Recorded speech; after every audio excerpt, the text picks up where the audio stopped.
सफल बने, समर्थ बने, पावन बने जीवन। मीठी मुरली सुन के पाए सुख सघन। आज का चिंतन, आज का चिंतन। ओम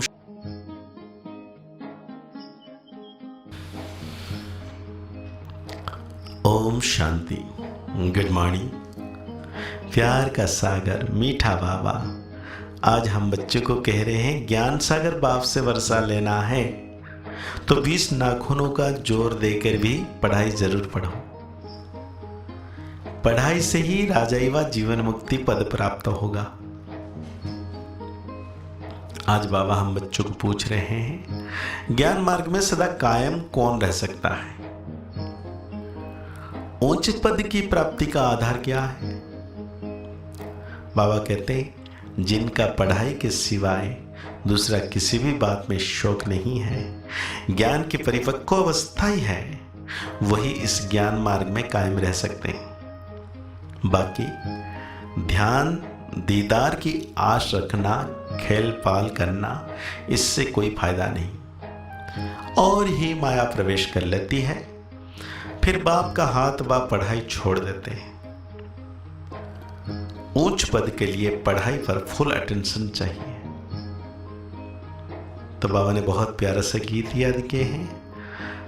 तुम ही हो माता पिता, तुम ही हो बंधु सखा, तुम ही हो माता पिता, तुम ही हो बंधु सखा, तुम ही हो।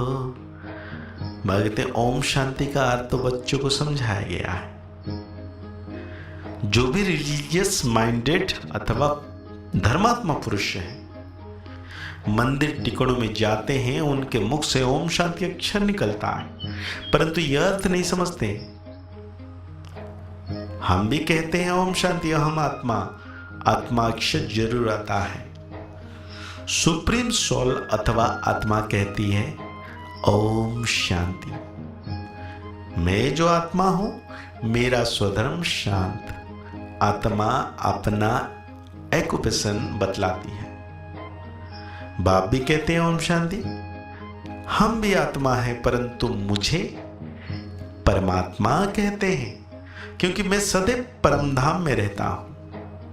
मैं जन्म मरण में नहीं आता हूं। बाप सम्मुख आकर कहते हैं, तुम पुनर्जन्म में आते हो, तुम देहधारी हो। सूक्ष्म वतन वाले भी सूक्ष्म देहधारी हैं। मैं इनसे भी परे हूं, मुझे कोई स्थूल शरीर नहीं है। सूक्ष्म शरीरधारी को कहते हैं, यह ब्रह्मा है, यह विष्णु है, यह शंकर है। नाम तो शरीर का हुआ ना, आत्मा का तो नहीं है। आत्मा शरीर धारण करती है, तब शरीर पर नाम पड़ता है। कोई मरते हैं तो कहेंगे फलाना का शरीर छूट गया, नाम तो शरीर पर रह जाता है। फिर दूसरा शरीर लेते हैं, तो बाबा कहते हैं शरीर छोड़कर फिर आपके साथ चलना है। तुम बच्चे जानते हो, खेबैया हमको साथ ले जाएंगे। खेबैया कौन है? बाप, परम पिता परमात्मा। तुम जानते हो हम माता पिता से पढ़ रहे हैं। यह है ईश्वरीय विश्वविद्यालय। अगर पढ़ाई को छोड़ देंगे तो समझा जाएगा इनके तकदीर में नहीं है। स्कूल तो चलना ही है। बाबा आकर इस ब्रह्मा तन द्वारा पढ़ाते हैं। तो बच्चे भले कहां भी हो, किसी भी सेंटर पर रहो, जानते हो ज्ञान सागर परलौकिक परमपिता परमात्मा से हमको जीवन मुक्ति का अथवा राजाई का वर्षा पाना है। अगर हम पढ़ाई छोड़ देंगे तो वर्षा पा नहीं सकेंगे। जितना जो पढ़ेंगे, पढ़ाई नहीं पढ़ेंगे तो पदभ्रष्ट हो पड़ेगा।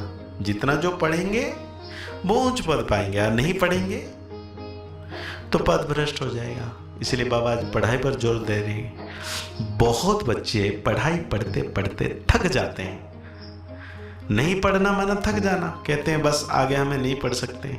इस पढ़ाई में खर्चे की बात नहीं है। उस पढ़ाई में गरीब बेचारे पढ़ाई का पैसा नहीं दे सकते हैं तो पढ़ना छोड़ देते हैं। अब माता पिता बेहद का ज्ञान का सागर कहते हैं, मैं कल पहले मुआफिक तुमको राजयोग सिखाकर राजाओं का राजा बनाता हूं। सब पॉइंट्स धारण करनी है। बालिग बुद्धि अच्छी रीति धारण कर सकते हैं। छोटे बच्चे होते हैं तो बुद्धि में धारण कर सकते। तो हम कौन है? छोटे बच्चे। बाप कहते हैं मैं तुम सब बच्चों को राजयोग सिखाता हूं। तो जितना पुरुषार्थ करेंगे उतना ऊंच पद पाएंगे। ऊंच पद को तो समझ गए हो, नंबरवार पद पाएंगे। बाप का तो लव सब पर है, माने प्यार सबको करते हैं, सबको माया के जंजीर से छुड़ाने आए हैं। और कोई ऐसे कह नहीं सकेंगे कि कल्प कल्प हम तुमको राजयोग सिखलाते हैं। जैसे बाबा संगम युग पर सिखाते हैं, ऐसे संसार में कोई भी आत्मा नहीं कह सकता है कि भी हम आपको सिखा रहे हैं। तुम जानते हो इस माता पिता से सुख घनेरे मिलते हैं, फिर अगर चलते चलते छोड़ देते हैं तो गोया सुनते ही नहीं। ना सुना, जाकर अपने धंधे धरी में लगा तो खलास, जो पाया सो पाया। हाथ छोड़ने बाद फिर माया एकदम हफ कर लेती है। गज को माया ग्रह ने हफ कर लिया। ये तो होना ही है। तुम देखते भी हो कैसे अच्छे अच्छे बड़े बड़े निमंत्रण देने वाले, सेंटर खोलने वाले भी पढ़ाई को छोड़ देते हैं। कहेंगे ड्रामा अनुसार इनके तकदीर में इतना ही था। फिर उनका क्या हाल होगा? माया एकदम खा लेती है। कितने खत्म हुए? बहुत ध्यान में जाने वाले, खेल पाल करने वाले आज है नहीं। यह ध्यान दीदार की आशाएं कभी नहीं रखनी चाहिए। आशा रखते हैं तो आशा में विघ्न पड़ जाते हैं। माया के भूत भी प्रवेश कर लेते हैं। ध्यान का कितना पाठ बजाते थे। जो 5-7 रोज ध्यान में बचपन के पाठ में रहते थे, महारानी बन जाते थे, आज वो है नहीं। तो कहते हैं ये ध्यान जो पाठ है उसमें आशा नहीं रखना है कि मुझे ध्यान में जाना है। तुम्हारी पढ़ाई की कृपा से हमको कितने सुख घनेरे मिलते हैं। जो गाना है, तुम माता पिता हम बालक तेरे हैं, ऐसे माता पिता को कभी भूलना नहीं, मतलब छोड़ना नहीं चाहिए। तो आज बाबा धारणाओं में कहते हैं विजय माला में आने की हिम्मत दिखानी है, मतलब पुरुषार्थ करना है, आगे बढ़ना है। सिमरन लायक बनने के लिए सबको सुख देना है। सपूत स्टूडेंट बन बाप टीचर का नाम वाला करना है।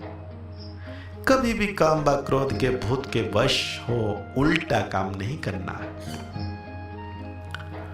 तो आज बाबा हम बच्चों को वरदान दे रहे हैं, करण करावन हार की स्मृति से विघ्नों के बीज को समाप्त करने वाले समर्थ आत्मा भव। बाबा कहते हैं सर्व प्रकार के विघ्नों का बीज 2 शब्द में है, अभिमान और अपमान। एक है अभिमान, दूसरा अपमान। सेवा के क्षेत्र में या तो अभिमान आता कि मैंने ये किया, मैं ही कर सकता, या तो मेरे को आगे क्यों नहीं रखा गया, मेरे को यह क्यों क्या गया, यह मेरा अपमान किया गया। यही भावना भिन्न भिन्न विघ्न के रूप में आती है। जब खुदाई खिदमतगार हैं, करण करावनहार बाप हैं, तो अभिमान कहां से आया, अपमान कहां से हुआ? इसलिए कंबाइंड रूप की स्मृति द्वारा समर्थ आत्मा बनो, तो विघ्नों को सदा के लिए, जो विघ्नों के बीज है उसे सदा के लिए समाप्त कर देंगे, मतलब समाप्त हो जाएगा। तो आज बाबा हम बच्चों को स्लोगन दे रहे हैं, ज्ञान स्वरूप बनना है तो बाप और पढ़ाई से समान प्यार हो। आज की मुरली के अनुसार हम सो मान लेंगे, मैं संपूर्ण विघ्न जीत समर्थ आत्मा हूं। मुरली को और गहरी रीति से चिंतन करते हुए निरंतर परम सितारा प्यारा बाबा की किरणों में रहना है, छत्र छाया में, कि बाबा मेरे मस्तक के ऊपर है। मुस्कुराते रहिए, आगे बढ़ते रहिए, पुरुषार्थ करते रहिए, खुश रहें, स्वस्थ रहें, मस्त रहें। ओम शांति, ओम शांति, ओम शांति।